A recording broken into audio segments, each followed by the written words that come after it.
আসসালামু আলাইকুম রহমতুল্লাহি ওবরাকাতুহু। সম্মানিত দিনী ভাইগণ, আশা করি এবং দোয়া করি আপনারা সকলেই ভালো আছেন। আপনাদের দোয়াই, আল্লাহ পাকের রহমতে, হুজুর পাক সাল্লাল্লাহু আলাইহি ওয়াসাল্লামের ফয়েজ ও বরকতে আমিও ভালো আছি। আজকে আমি আপনাদেরকে জিন জাদু সম্পর্কে কিছু তথ্য দিব। জিনের দ্বারা কি হতে পারে, জাদুর দ্বারা কি হতে পারে, এই বিষয়ের কিছু ধারণা দিব ইনশাআল্লাহুল আজিজ।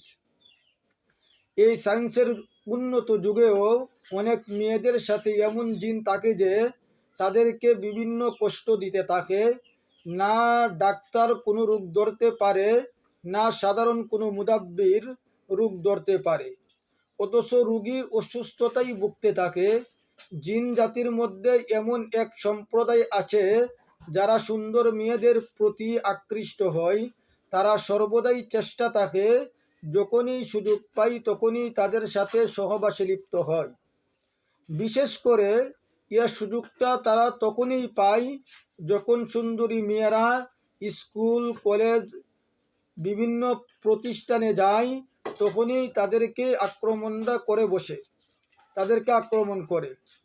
এজন্য আগে থেকে আপনারা কি করবেন, কোনো দিনদার আলেমকে ডেকে আপনারা সূরা ফাতিহা, আয়াতুল কুরসি এবং চারকুল লিখে নিজের শরীরে ব্যবহার করবেন। আমি আপনাদেরকে গুরুত্বপূর্ণ কিছু নকশা দেব। এই নকশাগুলাও যদি রাখেন তাহলে আপনারা হেফাজতে থাকতে পারবেন ইনশাআল্লাহুল আজিজ। যেসব মেয়েদের সাথে এরূপ জিন থাকে তারা হাসি ঠাট্টার মধ্যে হঠাৎ করে রাগ হয়ে বসে থাকে, অথবা অন্যকে গালি দিয়া নিজে শান্তি পাবে। ঠিক আছে, এই বিষয়াদি আপনারা খেয়াল রাখবেন।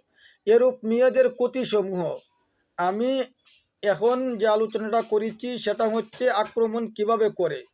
বিভিন্ন প্রতিষ্ঠানে যখন যাওয়া আসা করে তখনই আক্রমণ করে বসে এবং তাদের কি ক্ষতি হয়। এরূপ মেয়েদের লজ্জাস্থান ব্যথা হয়, অনেক সময় পিছনের রাস্তাও ব্যথা হয়, শরীরের প্রত্যেকটি জোড়াই ব্যথা হয়। ঋতু যখন মেন্সের সময় আসে তখন তাদের খুব ব্যথা হয়। যেমন মেন্সের সময় এমন হয় যে আপনাদের মনে হয় যে ভিতরের রগগুলাকে কেটে ফেলেছে এবং তাদের প্রস্রাবের সাথে আপনার সাদা তরল পদার্থ বের হয়, যার ফলে মেয়েদের খুব কষ্ট হয়। এর দ্বারা ওই মেয়েদের চেহারা ফ্যাকাশে হয়ে যায়। ঠিক আছে, যদি নামাজি হয়, ওই মেয়েটা যদি নামাজি হয়, দেখবেন হঠাৎ করে সে নামাজ ছেড়ে দিছে এবং নামাজ ছেড়ে দিয়া তার ভিতরে একটা শান্তি অনুভব হচ্ছে। ঠিক আছে, আর এটা ইসলামী শরিয়ার জন্য অবৈধ, কারণ নামাজ ত্যাগ করা এটা শরিয়ার বিধান না। নামাজ পড়তে হবে। আল্লাহ তাআলা নামাজকে বান্দির উপর অথবা বান্দার উপর ফরজ করেছেন। ঠিক আছে, এরূপ মেয়েদের যদি শুরুতেই চিকিৎসা না হয় তার জন্য দুনিয়াটা তার জন্য জাহান্নাম হয়ে যাবে। এজন্য আমরা এই দিকে খুব খেয়াল করব। আল্লাহ রব্বুল আলামিন আমাদেরকে সঠিকভাবে চলা এবং সঠিকভাবে ট্রিটমেন্ট নেওয়ার তৌফিক দান করুন। আমিন ওয়া আখিরি দাওয়ানা আলহামদুলিল্লাহি রাব্বিল আলামিন।